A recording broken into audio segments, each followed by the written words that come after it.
The city was alive with its usual rhythm, the constant hum of cars, hurried footsteps, and fragments of conversation floating through the crisp New York air. But for Michael, sitting on the cold pavement near a bustling cafe, the noise felt distant, almost like it belonged to another world. He pulled his faded jacket tighter around his shoulders, a jacket that had long since lost its warmth but still served as a barrier against the biting wind. His hands, rough and calloused, trembled slightly as he cupped them together for warmth. People passed by, some glancing his way with pity, others with indifference, most avoiding his eyes altogether. Michael had grown used to it. After all, what was he to them but a shadow on the sidewalk, a man whose life had unraveled far beyond their understanding? He remembered a time when mornings were different. He used to wake up in a small apartment with sunlight streaming through the blinds, make coffee, and head to his job at the construction site. He had coworkers who greeted him with smiles, a paycheck every Friday, and a sense of purpose. But then came the back injury that refused to heal, medical bills that piled higher than his ability to pay, and eventually the eviction notice taped cruelly to his door. His family, strained by his struggles, drifted away. One loss led to another until he was here, alone, homeless, surviving one day at a time. As Michael sat watching the hurried morning rush, his stomach tightened with hunger. It had been almost 2 days since he'd eaten anything more than scraps from a trash bin. He lowered his eyes, ashamed of the weakness gnawing inside him, when suddenly something unusual caught his attention. A man in a tailored suit, briefcase in one hand and phone pressed to his ear, brushed past the crowd with practiced urgency. In his rush, the man's brown leather wallet slipped from his pocket and landed just a few feet from Michael, unnoticed by its owner. For a moment, Michael just stared at it, stunned by the sight. Slowly, he reached out and picked it up. The wallet felt heavy in his hand, soft leather worn just enough to show it was used often but cared for. He opened it, almost hesitantly, and what he saw made his breath catch. Several crisp bills, credit cards neatly arranged, a driver's license tucked behind a clear plastic sleeve. His stomach twisted harder. That money could change everything, at least for a little while. A hot meal, maybe a warm bed in a cheap motel, a break from the relentless cold. The thought hit him like a wave. For the first time in months, he wouldn't have to beg or go to sleep hungry. He closed his eyes for a moment, clutching the wallet. It would be so easy. No one had seen him pick it up. The man was already halfway down the block, still shouting into his phone, oblivious. Michael felt his heart race with the weight of the decision pressing against him. He thought of all the nights he'd spent curled up on hard concrete, his body aching, his dignity slipping further away.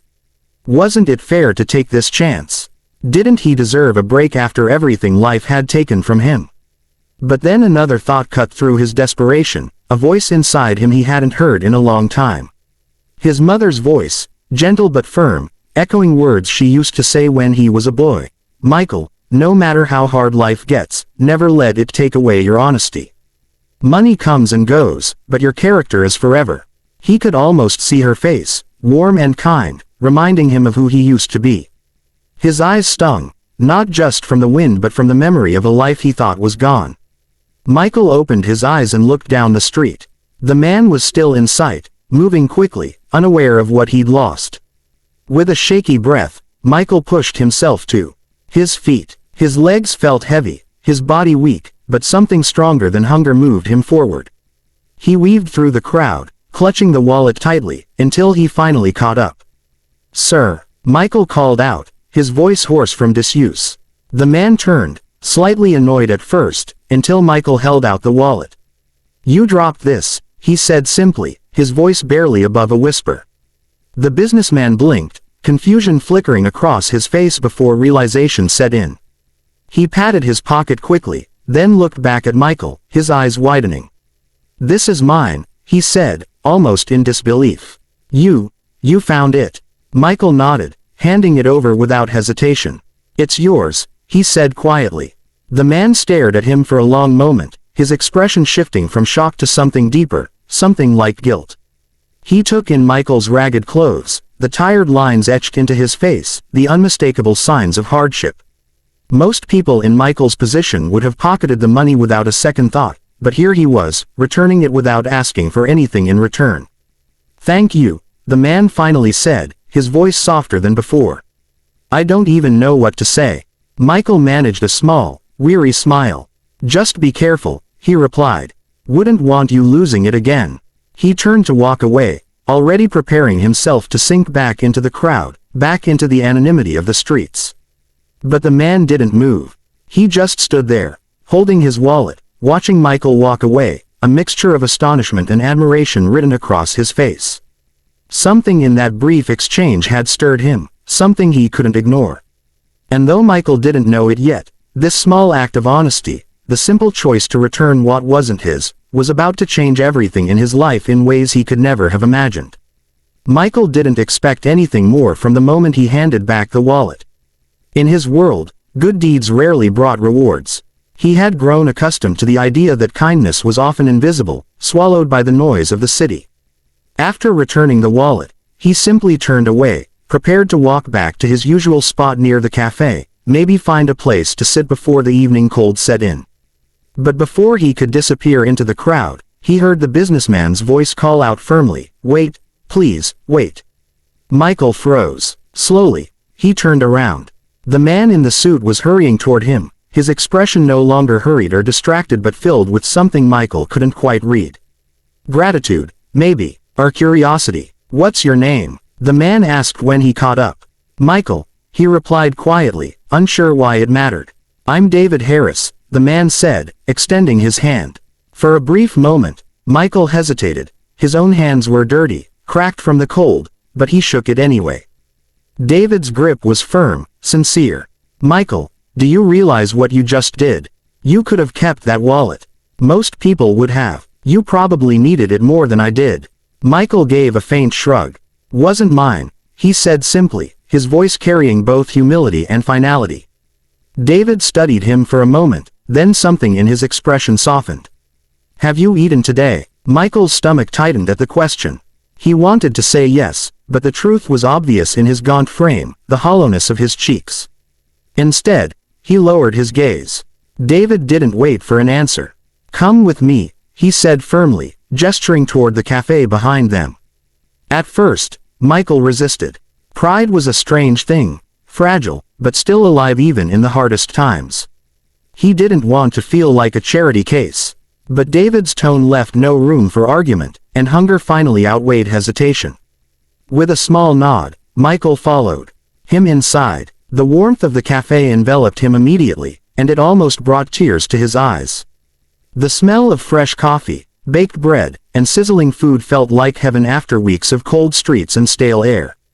People glanced up briefly as they walked in, David in his tailored suit, Michael in his ragged clothes, but David ignored the stares. He led Michael to a table by the window and motioned for him to sit. When the waitress arrived, David ordered generously: hot soup, a sandwich, coffee, and a slice of pie. Michael sat quietly, his hands folded in front of him, unsure how to act. When the food came, steaming and fragrant, he hesitated again. David gave him an encouraging nod. "Go ahead." Michael's first spoonful of soup nearly broke him. The warmth spread through his body, soothing the cold that had lived in his bones for too long. Bite after bite, he ate slowly, savoring every flavor, every reminder of what it felt like to be human again. David watched quietly, not rushing him, not judging, simply letting him be. When Michael finally set down his spoon, David leaned forward. "Tell me your story," he said gently. At first, Michael resisted. His life wasn't something he liked to lay bare, too many scars, too much shame. But something about David's eyes, steady and kind, made him open up. He told him about his back injury, how it had cost him his job, how medical bills drowned him, how friends and family slipped away one by one. He spoke of nights sleeping under bridges, mornings spent wondering how to get through another day, and the crushing loneliness that came with being invisible in a city full of people. David listened intently, never interrupting. By the time Michael finished, there was a silence between them, heavy but not uncomfortable. Finally, David spoke. "You've been through more than most people could endure. And yet, today, when you had every reason to take what you found, you chose honesty. That says more about you than anything else." Michael shook his head. "I just did what was right." David smiled. Sometimes, that's what changes everything. The words lingered in Michael's mind long after they left the cafe. But what came next surprised him even more. Over the next few days, David kept in touch. He checked on Michael, brought him meals, even helped him get a haircut and some clean clothes. Each gesture felt surreal, like a kindness Michael wasn't sure he deserved. And then, one afternoon, David made an offer that left Michael speechless. "I run a small logistics company," David explained. "It's not glamorous, but it's steady work. I need someone I can trust, someone dependable. I think that someone could be you." Michael stared at him, stunned. A job. It had been years since anyone had trusted him with responsibility, since anyone believed he was capable of more than surviving the streets. "I don't know," he began, doubt creeping in. "I haven't worked in so long. I don't even have an address." David smiled reassuringly. "Then let's fix that too. I can help you get into an apartment. Just a start. The rest is up to you."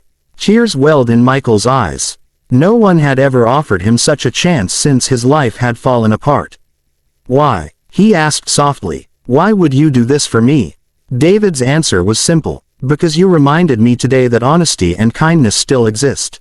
The world needs more people like you, Michael. You gave me hope, and I want to give you the same." Within weeks, Michael had a modest one-bedroom apartment. It wasn't much.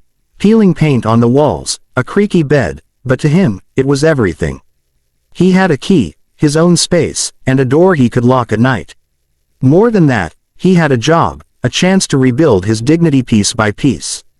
Each morning, when he left for work, Michael slipped the apartment key into his pocket and held it for a moment, feeling its weight. It was more than just metal. It was proof that his life wasn't over, that one choice on a cold morning had rewritten his story. One evening, as he sat by the window of his new home, sipping a cup of coffee, he reflected on how everything had changed. Returning that wallet hadn't just been about honesty, it had been about holding on to who he was, even when the world tried to strip it away. With tears in his eyes but a smile on his face, Michael whispered to himself, "Sometimes the smallest choice can change everything." And for the first time in years, he believed it.